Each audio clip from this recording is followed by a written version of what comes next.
Hi there, and welcome to the daily Genesis podcast.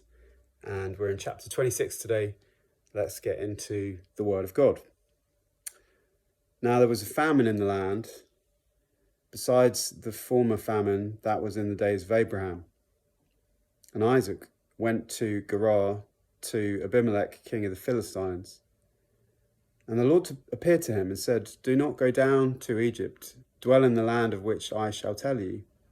Sojourn in this land, and I'll be with you and will bless you. For to you and to your offspring I'll give all these lands, and I will establish the oath that I swore to Abraham your father. I will multiply your offspring as the stars of heaven, and will give to your offspring all these lands. And in your offspring all the nations of the earth shall be blessed, because Abraham obeyed my voice and kept my charge and my commandments, my statutes and my laws." So Isaac settled in Gerar.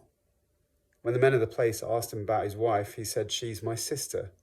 For he feared to say, "my wife," thinking, lest the men of the place should kill me because of Rebekah, because she was attractive in appearance. When he'd been there a long time, Abimelech, king of the Philistines, looked out of a window and saw Isaac laughing with Rebekah, his wife. So Abimelech called Isaac and said, "Behold, she is your wife. How then could you say she is my sister?" Isaac said to him, "Because I thought lest I die because of her." Abimelech said, "What is this you've done to us? One of the people might easily have lain with your wife, and you would have brought guilt upon us." So Abimelech warned all the people, saying, "Whoever touches this man or his wife shall surely be put to death." And Isaac sowed in that land and reaped in the same year 100-fold. The Lord blessed him, and the man became rich and gained more and more, until he became very wealthy.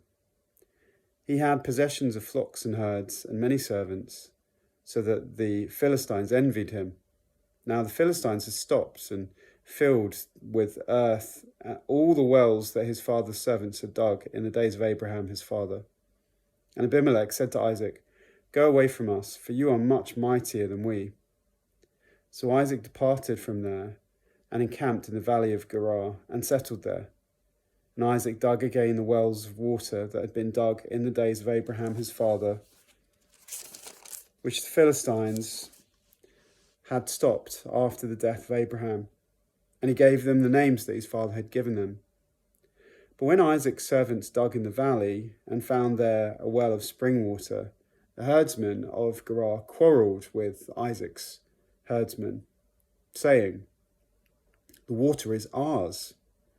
So he called the name of the well Ezek, because they contended with him. Then they dug another well, and they quarrelled over that also. So he called its name Sitnah. And he moved from there and dug another well, and they did not quarrel over it. So he called its name Rehoboth, saying, "For now the Lord has made room for us, and we shall be fruitful in the land." From there he went up to Beersheba, and the Lord appeared to him the same night and said, "I am the God of Abraham your father. Fear not, for I am with you, and will bless you, and multiply your offspring for my servant Abraham's sake." So he built an altar there, and called upon the name of the Lord, and pitched his tent there. And there Isaac's servants dug a well. When Abimelech went to him from Gerar with Ahuzzath, his advisor, and Philcol, the commander of his army, Isaac said to them, "Why have you come to me, seeing that you hate me and have sent me away from you?" They said, "We see plainly that the Lord has been with you." So we said, "Let there be a sworn pact between us, between you and us, and let us make a covenant with you, that you will do us no harm, just as we have not touched you and have done to you nothing but good, and have sent you away in peace. You are now the blessed of the Lord."